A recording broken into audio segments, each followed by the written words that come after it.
ओम श्री साईनाथाय नमः। वीडियो का टाइटल देखकर आप समझ गए होंगे कि मैं आज किस बारे में बात करने वाली हूँ। तो आइए चलते हैं, वीडियो को शुरू करते हैं। और बाबा के बारे में हमें हर बार जानने की बहुत ज़्यादा जिज्ञासा रहती है। बाबा की लीलाएं सुनने की बहुत ज़्यादा उत्सुकता रहती है कि कौन सी लीला बाबा की सुनी जाए जिससे हमारे मन को बहुत शांति मिले और हमारा मन प्रसन्न हो जाए और हम बाबा के और निकट चले जाएं, बाबा से और ज़्यादा हमारी जो कनेक्शन है वो और ज़्यादा स्ट्रॉन्ग हो जाए। क्योंकि बाबा से जुड़ने के बाद ज़िंदगी में एक अलग सी रौनक आई है। बाबा से जुड़ने के बाद हमारे अंदर पॉजिटिविटी आई है, हमने खुद को जीना सिखाया है और हमने जीना सीखा भी है और बहुत ज़्यादा बदलाव भी हमारी ज़िंदगी में है। कहाँ हम रोते रहते थे 24 घंटे और कहाँ अब लोगों को सिखाते हैं कि रोना नहीं, सब कुछ ठीक हो जाएगा। है ना बदलाव? और आगे भी होगा यदि आप इसी प्रकार साईं से प्रेम करते रहोगे, बाबा की लीलाएं सुनते रहोगे और लोगों को सुनाते रहोगे, तो यकीनन ज़िंदगी बदलेगी, बहुत जल्दी बदलेगी। ध्यान में बैठो, साईं साईं साईं नाम रटो। ज़िंदगी नहीं बदलेगी तो कह देना, ठीक है? तो चलिए, आज का वीडियो का टॉपिक है कि गुरुवार को भूल कर भी ना करें ये गलती। जान लेते हैं कौन सी गलती है। तो देखिए, हम साईं के बच्चे हैं, बाबा के बच्चे हैं, तो हमारा ये जानना बहुत ज़रूरी है कि हमारे बाबा को क्या अच्छा लगता है और क्या नहीं लगता है ना? वैसे तो देखिए, हम प्रॉपरली नहीं जान सकते क्योंकि वो बाबा है, वो मालिक है, लेकिन फिर भी जैसे हम उनको अपने माँ मानते हैं, पिता मानते हैं, भाई बहन मानते हैं, अपना दोस्त मानते हैं, तो उनकी केयर करना भी हमारी रिस्पॉन्सिबिलिटी है उस नाते, है ना? भगवान एक तरफ है, लेकिन जो वो रिश्ता है वो एक तरफ है। जिस प्रकार हम उनको भोग लगाते हैं, कपड़े पहनाते हैं, वस्त्र पहनाते हैं, उनको नहलाते हैं, उनको एसी में रखते हैं, कूलर में रखते हैं, पंखे में रखते हैं, क्यों रखते हैं? एक रिश्ता है, इसीलिए ना। नहीं तो भगवान तो कहीं पे भी, भगवान को क्या है। लेकिन ना, हमें एक फीलिंग्स है कि मेरे बाबा को गर्मी लग रही है, सर्दियों में गर्म करके गुनगुना पानी पिलाते हैं। क्यों? क्योंकि बाबा को ठंड लग जाएगी। गर्म पानी से नहलाते हैं, गुनगुने पानी से, ताकि ना सर्दी लगे ना गर्मी, वरना वो तो खुद हमें बचाता है, हम उसके लिए करते हैं। तो जब इतना कुछ करते हैं तो ये भी जान लेते हैं कि उनको खुशी किस चीज़ से मिलती है और गुस्सा किस चीज़ पे आता है जो हमें नहीं करनी चाहिए। है ना बात पते की? तो आइए जान लेते हैं। और मैं हर बात आपसे अपने एक्सपीरियंस के दौरान ही करती हूँ, जो मैं एक्सपीरियंस कर चुकी होती हूँ और मुझे लगता है कि हाँ ये बात उचित है, तो मैं उस चीज़ को आपके सामने रखती हूँ। और आपका फ़र्ज़ बनता है कि मुझे कमेंट बॉक्स में बताना। तो मैं, बहुत सारे मेरे इतने फैमिली मेम्बर्स हैं जो मुझे बताते हैं कि अनु, ये वीडियो बहुत अच्छा था और आपने जो बोला वो सही है और कहीं पर भी आपने कुछ गलत नहीं बोला, या फिर जो जो मेरी गलती होती है वो बताते हैं और जहाँ पर मैं सही होती हूँ वो भी बताते हैं। तो मुझे इतनी ज़्यादा खुशी मिलती है। उनके नाम भी मेरे दिमाग में सेट हो चुके हैं। तो जो बाकी हैं वो भी बता दिया करो ना प्लीज़, खुशी मिलती है, मुझे मोटिवेशन मिलता है। और बात कर रहे थे हम बाबा के बारे में।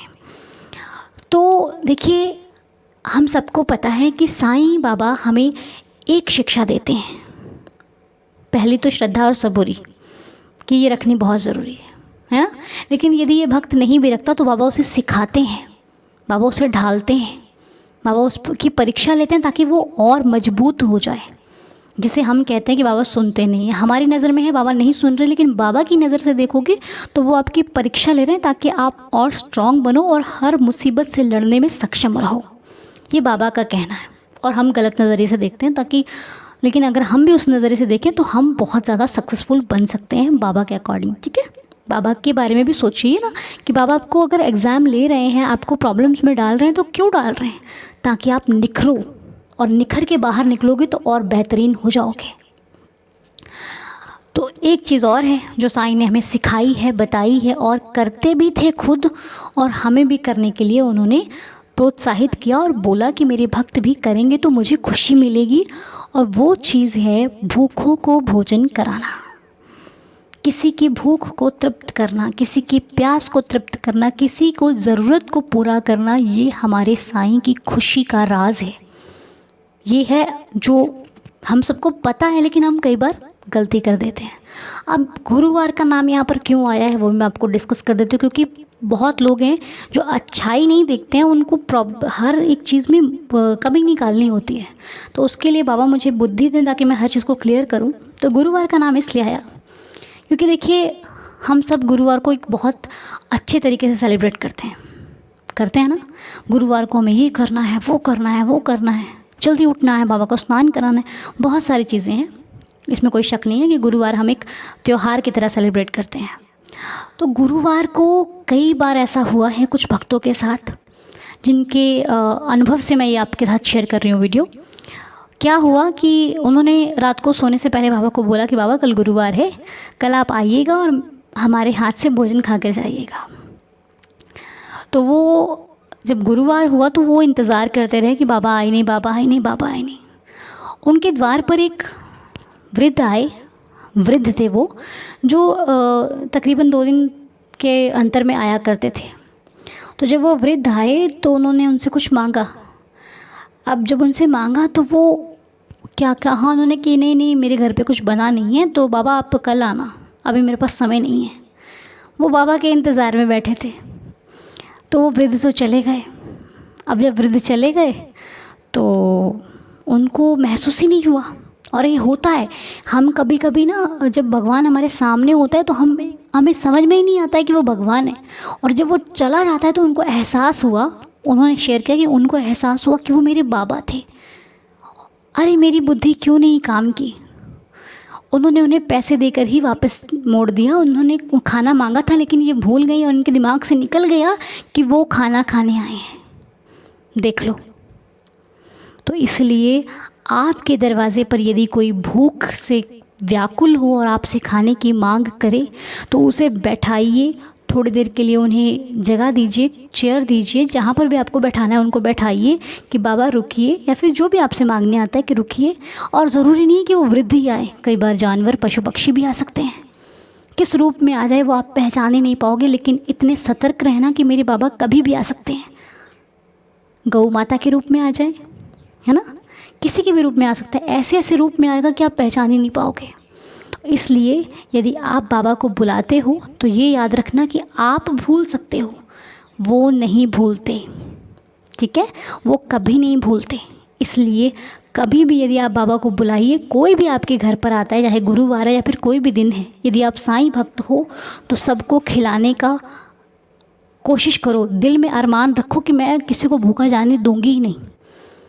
ठीक है, कभी नहीं जाए। आप कहीं ऑफिस में हैं, बाहर हैं, कहीं पर भी वो आपसे मिलने आ सकता है, आपकी परीक्षा लेने आ सकता है। इसलिए तत्पर रहना, अपने आप को इतना पॉजिटिविटी से भर के रखो कि आपके मुंह से ना निकले ही नहीं।